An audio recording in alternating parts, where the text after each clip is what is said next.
Hey everybody, this week's Torah portion is Parsha Vayigash, and in this week's Torah portion, the Torah tells us that Yosef finally revealed himself to his brothers. And as you can imagine, at this meeting there was a lot of emotion being let out, and a lot of tears being shed because they hadn't seen their brother or known that it was their brother for many, many years, 22 years.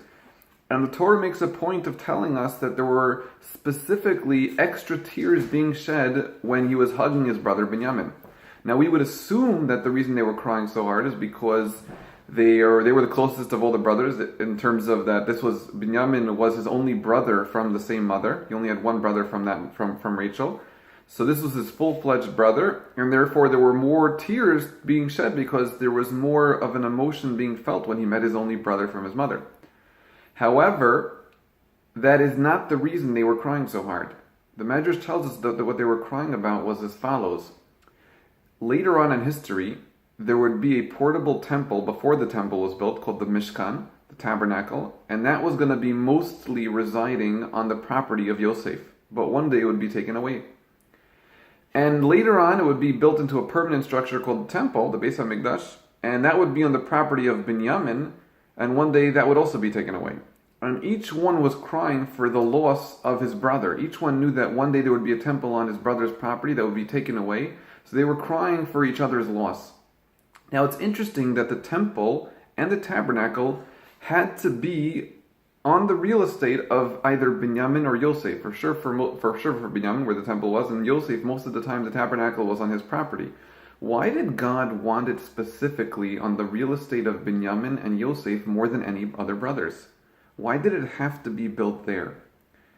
And our rabbis tell us a very important insight, and that is that there was something unique about those two brothers. And that is they were the only ones not involved in the sale of Yosef. Now Yosef obviously wasn't too thrilled about it, so he wasn't involved, and Binyamin was too small, so those two brothers were not involved in the first Jewish fight. Because of that, God said, I want my home to be in a place where there's no fighting, and the two brothers that symbolize that most are Yosef and Binyamin, because they were the least involved in the first fight.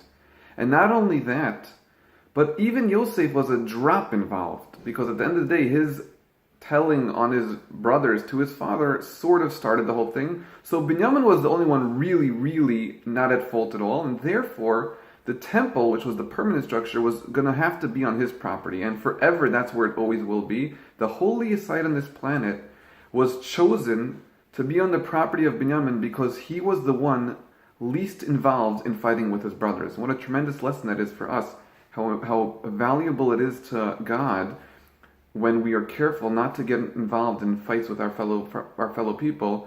It was so important that God said, I will not have my house rest anywhere else except for the spot where there's the least amount of fighting amongst the Jewish people, and that was the place where Binyamin was, because he represented not fighting amongst the Jewish people.